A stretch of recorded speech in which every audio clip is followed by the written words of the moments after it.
I believe all of us, from Martin to Amanda, Sarah, Chelsea, Hanya, like we all have a gift. Everyone on planet Earth has a gift. The Lord says that. So birds have flight, fish have swimming, bees can make honey. Even maggots, you don't think they got no gift? They make dirt.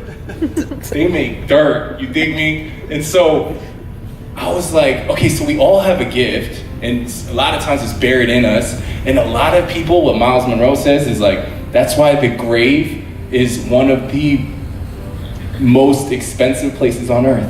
Because there's books unwritten, movies that haven't been seen, ideas that haven't came out. And so obviously God's working your gift, and we can see it. Like you were saying, it's faith in physical form.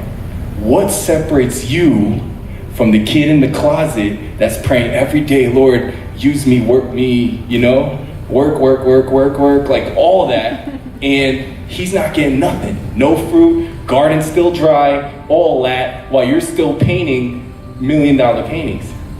You get what I'm saying? So that's the first question I asked you. Do you remember your answer? What separates you from the kid that's Christian, that's like praying in the closet every day, but seeing no fruit? Yeah. I don't remember what I said.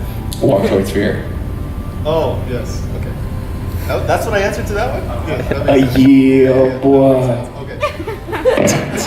So we had a meeting before where he asked me some of these questions. And I'll answer it in 2 parts, because that part is true. I'll start there. Is if you are that person that's seeking the face of God, seeking, yearning, loving Jesus. Everything that you've seen behind me has come from loving Jesus. Please don't ever place your gift above the giver of the gift. One of the first things that happened when Faces of Santa Ana started is the Lord asked me to go on a fast. So I went on a 40-day fast with my wife. I really dragged her into that too. She was not happy. And we drank chicken broth for 40 days. And in that 40 days, the Lord stripped my ability or desire to paint. I had already done a few paintings, and then I was like, okay, I'm gonna fast and like really paint, right? Like paint with the Lord. I couldn't paint. I just couldn't do it. I'd stand in front of the canvas and be like, I got nothing, Lord. And the Lord was saying, I'm showing you not to worship your gift over me. So in this 40 days, come to me, love me, find me, and then I'll make way for your gift. So that's first. And then second thing, if you're at that place of loving and adoring Jesus, and you're like, use me, Lord, run towards the things that scare you. Run towards fear.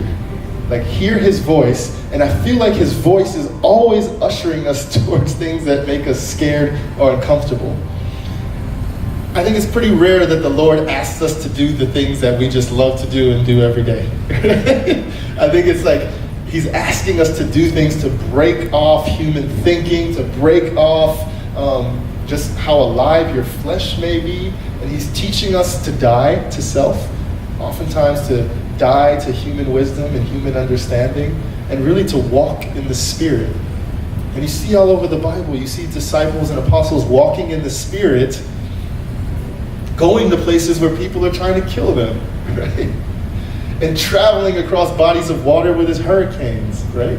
And so he asks you to do things where fear is going to be a door in front of you, right? And when the Lord says, do not fear, he's not saying, don't walk towards things that scare you. He's saying, when you do walk towards them, approach them with faith, right?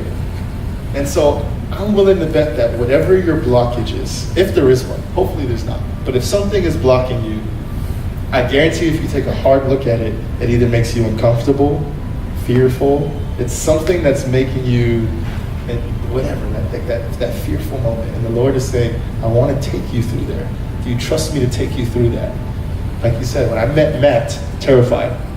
First guy, terrified, butterflies, sweaty palms, all of that. I don't want to do this, Lord. What if he yells at me? What if he's dangerous? What if he stabs me? What if? And the Lord's like, I don't care about any of that stuff. I asked you to do something. Right? And he says it gently, but that's what he's saying. Like, just go do it. I'm with you. I've actually gone before you. Do you believe it? Like, that's the heart of the Father. So yeah, first day you said, walk towards fear, because behind fear, there's breakthrough and Jesus being like,